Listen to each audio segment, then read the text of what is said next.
Couple of penny boxes on a desk might not be the most exciting thing for many of you out there, but for me, it's one of the most exciting. Stay tuned for a 2-box penny hunt.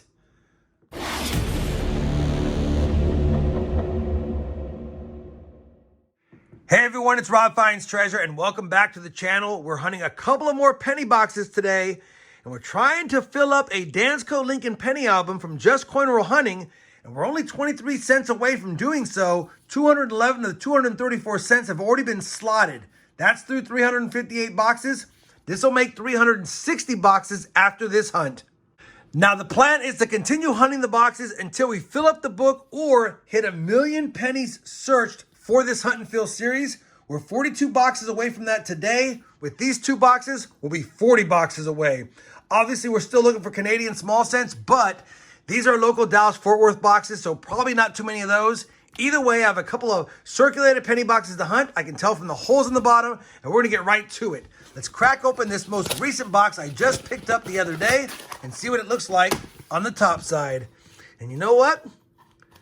Definitely decent looking on the copper so far, but you never know what's on the inside until you get into what's on the inside. As always, I'll bring you guys back with my first find of the first box of this hunt. Roll number 7 is going to give us our first wheat cent of the hunt, and I'm hoping it's an old one based on what the reverse looks like, although sometimes they're in the 40s and they look like that. What year is it? And it is older. And it's going to be a 1919 with a mint mark, I believe. Yeah, 1919 San Francisco. It's a common date overall, but anytime you can score a teens wheat cent over 100 years old with a mint mark in circulation, you got to get excited about that. First wheat cent of the hunt is an oldie, and we're off and running. Same roll. Wheat cent number 2, common 1944 Philadelphia in decent shape. Roll number 10, wheat cent number 3, a 1957 Denver. Roll number 20, we've now got 4 wheat cents, this time a 1953 San Francisco. Roll number 26, wheat cent number 5, on pace for about 10 in the box, 1947 Denver. Roll number 35 is going to give us 2 more wheat cents. We have one right here in the front for wheat cent number 6, and that's a 1955 Denver. And I flattened out the roll, and I think I see another one right here, and hopefully this is older. Wheat cent number 7, and it is older. Is that a 1926 with a mint mark?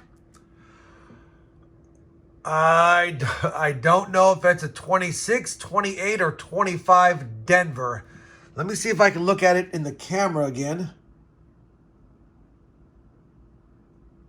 I don't know. Maybe you guys can tell. Maybe when I edit, I can tell. But let me go back to the film. I think it's a 26 Denver. Let me just double check. I'll be right back. All right. I've got it under my pluggables microscope with a little bit of a prop of an angle for you guys to see it better. But based on what I'm seeing here, that's going to be a 1928 Denver. And the only thing it could be is a 23 or 28, but there's no 23 Denver. So it's got to be a 1928 Denver. I know the mint mark looks like it could be an RPM, but I don't think that's an RPM. I think it's just damage. Either way, I'm 90% sure it's going to be a 1928 Denver. And if you guys see something else, let me know. But we're going to call it that for now. I'll put it on the board, our second pre-30s find, and now 7 for the hunt. Roll number 48 of the box is going to give us a really bright and shiny wheat cent. Just slid this one down and notice that right there. And that, my friends, is how you want to find them. Although it's probably going to be in the late 50s, it's still a stunner. Wow. Let's see what year it is. 57 Denver. You know what? At least it's not a 58 Denver. It's 1 year off the last year's cent. And that is a absolute beauty of a wheatie. Holy cow. Yeah. I will take that all day, every day. And not an upgrader because I have a lot of BU ones from 55 on, but that'll be one for the collection album. And last roll, I picked up this beautiful 1960 Denver as well. So maybe, well, it's the end of the box, but maybe we'll have a few more bright and shinies in there. By the way, that's wheat cent number 8. 2 rolls plus this left. Well, that's going to do it for this first penny box. And you know what? A little bit lighter on the fines than I like, but there's some quality here. Only 8 fines as far as wheat cents. But we got that bright and shiny 57 Denver.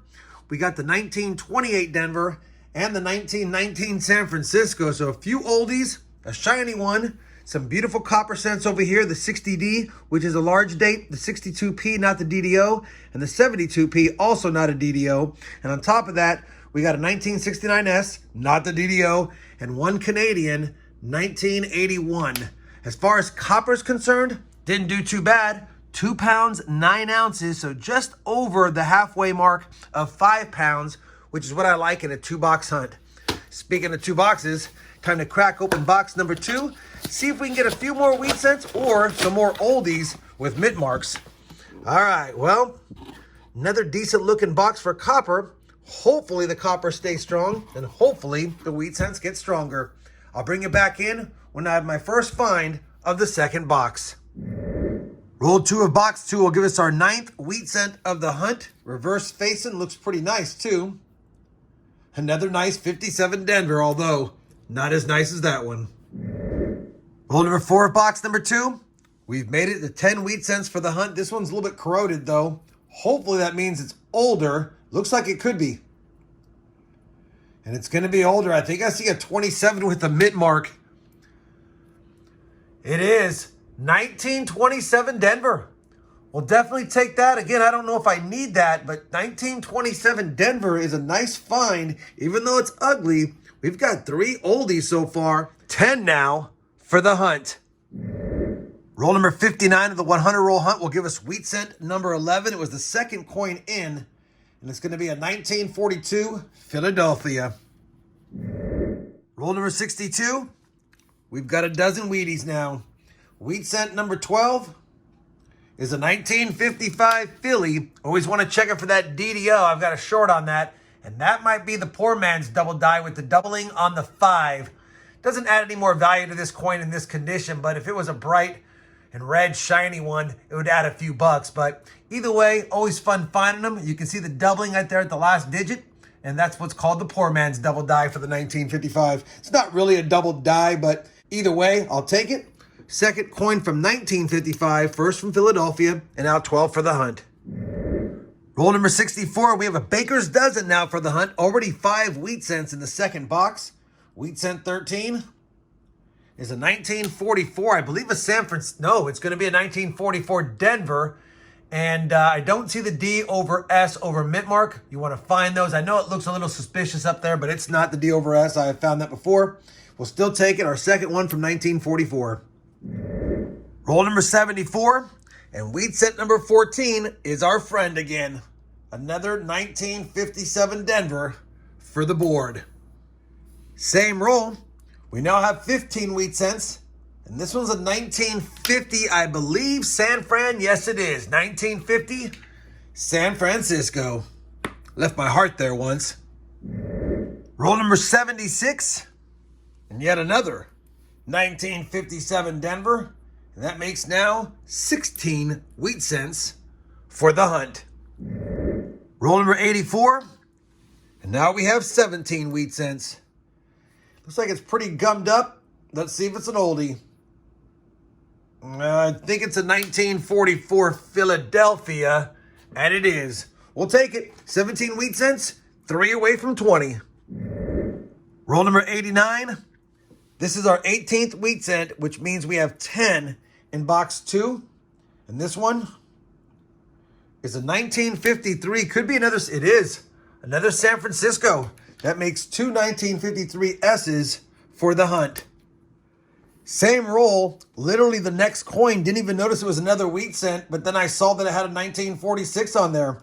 We now have 19 wheat cents. 1946 Philly. Roll number 91, and we have made it to 20 wheat cents, and I'm hoping this is another oldie based on the reverse. Wheat cent number 20 is going to be a 1919. It is old. We already found a 1919 earlier with the San Francisco mint mark, but that's a pretty nice 1919 Philly as well. Roll number 93 is going to give us our 21st wheat cent, and this time it's a 1952 from Denver. Roll number 98, 22 wheat cents. This time, a 1951 Denver. Well, that's going to wrap it up for this 2-box penny hunt. A pretty good hunt overall. First box was a little bit light with quality with 8 finds, but the second box had 14 more finds and still some quality. The top here are the common ones. These are the best finds of the hunt. We have 4 nice looking BU reddish coins, a 1960D large date, 62p, a 62D, and a 72p. As far as the nicer older wheat cents, a 1919, a 1919S, a 27 Denver, and a 28 Denver. And I know in some lightings it looks like it might not be a 28, but it's got to be a 28. I don't think it's a 26, and it might be a 25 as well, but I'm going to call it a 28 Denver. Either way, we don't need any of those for the book. The nicest wheat cent find as far as condition is this beautiful 1957 Denver. Don't see them like that very often in circulation. As far as the side finds, we had the 1981 Canadian cent. No Canadian cents in box 2. Only one 1959. I've been pulling them out of circulation for over 7 years, and we don't see them very often in my boxes anymore. 2 69S's, none of them are DDOs. And speaking of copper and side finds, total of 5 pounds and a half of an ounce. So we just eked out 5 pounds of copper in the 2-box hunt. Can't get mad at that. Let me go ahead now, compare all of today's finds to the albums and see if we have any upgrades or additions. And then I'll bring you guys back with a look at the books and some final thoughts on this fun 2-box penny hunt. All right, I have finished comparing the finds to the albums. And unfortunately, and kind of like a broken record, no upgrades, no additions, none of the good goodies we found today could we use in the albums. And just as a point of reference, here's the 1919 in great shape. The 1919S in pretty good shape. And then we had the 27 Denver. This one's nicer. And then the 28 Denver is nicer. But even if it was a 25 Denver, it's about the same. And had it been even a 26 Denver, it's about less, or it's not as nice as this one either. So no matter what that last one is, we couldn't use it in any of the slots. So another tough hunt as far as slotting anything, but still a fun hunt overall. And now 360 boxes have been searched. We're only 40 boxes away from 1 million penny searched. And remember, we're going to keep this series going even if we continue not to slot anything, because I want to have 1 million penny searched and see what we end up with. It would be nice to slot a couple of more by the end of the series. We'll have to see if we can do that. But either way, I'm still going to do it and have fun while I'm doing it and add copper and wheat cents to my collection. Hopefully you guys enjoyed this penny hunt as well. If you did, you know I certainly would appreciate that thumbs up. And as always, everyone, happy hunting and thanks for watching.